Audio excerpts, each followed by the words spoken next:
জনগোষ্ঠী, ধর্মীয় জনগোষ্ঠী তারা যদি নিরাপদ, এই দেশে নিরাপদ বোধ না করে, তাহলে আমাদের লড়াই সম্পন্ন হয় না, আমাদের লড়াই শেষ হয় না।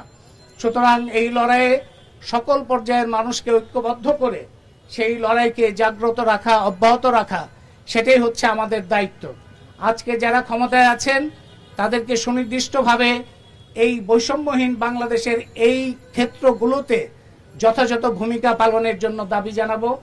আমরা গণতান্ত্রিক অধিকার কমিটি থেকে 2 মাস যখন গত হয় তখন সরকারের আশু করণীয় তালিকা করে সরকারকে জানিয়েছি।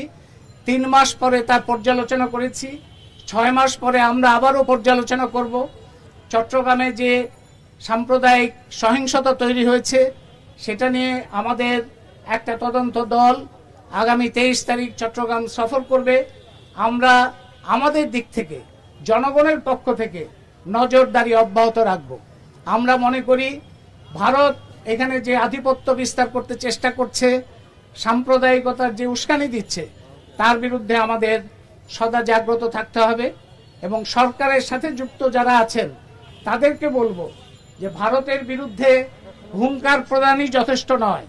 ভারতের সুনির্দিষ্ট যে সমস্ত বাংলাদেশকে ক্ষতিগ্রস্ত করার প্রকল্প আছে সেগুলো বাতিল করার ব্যবস্থা করতে হবে। যেমন অনেকে ভারতের বিরুদ্ধে কথা বলছেন, কিন্তু রামপাল কয়লা ভিত্তিক বিদ্যুৎ প্রকল্প যেটা বাংলাদেশের সর্বনাশ করছে সেটা বাতিল করার কথা বলছেন না। আমরা সেটা বাতিল করার দাবি জানাই। তারা ভারতের বিরুদ্ধে কথা বলছেন, কিন্তু যে পারমাণবিক বিদ্যুৎ কেন্দ্র বাংলাদেশের জন্য ভয়াবহ অবস্থা তৈরি করছে, সেই রূপপুর পারমাণবিক প্রকল্প প্রকৃতপক্ষে এটা রাশিয়ার ঋণে করা, কিন্তু প্রকৃতপক্ষে এটা ভারতের ব্যবস্থাপনায় নির্মিত হচ্ছে। সুতরাং ভারতের আধিপত্য এই রূপপুর পারমাণবিক প্রকল্পের মধ্যে দিয়েও আসছে।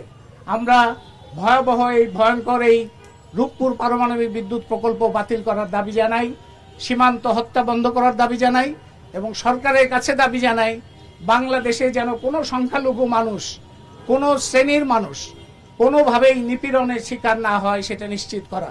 এবং জুলাই হত্যাকাণ্ডের বিচারের পাশাপাশি বর্তমান সময়ে যারা মব ভায়োলেন্স করছে, যারা নিরাপত্তাহীনতা তৈরি করছে, যারা জোর জবরদস্তি করছে, তাদের বিরুদ্ধেও ব্যবস্থা গ্রহণ করতে হবে। নিহত আহতদের যথাযথ দায়িত্ব রাষ্ট্র এখন পর্যন্ত গ্রহণ করে নাই, সেটা গ্রহণ করতে হবে। এবং যে অর্থনৈতিক নীতি, বিশ্বব্যাংক, IMF এর যে অর্থনৈতিক নীতি গত সরকারকে লুণ্ঠন এবং সম্পদ পাচারের অর্থনৈতিক ব্যবস্থা তৈরি করেছিল, সেই অর্থনৈতিক নীতিমালা থেকে সরে আসতে হবে। সুতরাং সর্বজনের বৈষম্যহীন বাংলাদেশ প্রতিষ্ঠার পথে আমরা সরকারকে সহযোগিতা করতে চাই। সরকার যাতে যথাযথভাবে অগ্রসর হতে পারে সেজন্য জনগণের নজরদারি অব্যাহত রাখতে চাই এবং জনগণের এই প্রকৃত ঐক্যবদ্ধ অবস্থানই বাংলাদেশের ভূমিকাকে যথাযথভাবে, বাংলাদেশের জনগণের লড়াইকে যথাযথ পথে নিয়ে যেতে পারে। আমরা সেই আহ্বান জানিয়ে এবং তার প্রত্যাশা রেখে আজকের পদযাত্রা শুরু করছি। আজকের পদযাত্রা কেন যে পথে জয়েন করবে অসুবিধা নেই, এর দাঁড়ানো যাবে না। না না, আমরা এই আহ্বান জানিয়ে এবং প্রত্যাশা রেখে আমাদের পদযাত্রা শুরু করছি।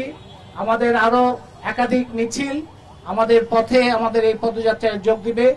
আমরা বাংলাদেশে এই পথে যে মানুষেরা আমাদের কাছাকাছি থাকবেন, যারা পাশে থাকবেন, তাদের সবাইকে এই পদযাত্রায় যোগ দেওয়ার জন্য আহ্বান জানাচ্ছি। এই পদযাত্রা হচ্ছে বৈষম্য, নিপীড়ন এবং আধিপত্য বিরোধী সকল মানুষের পদযাত্রা।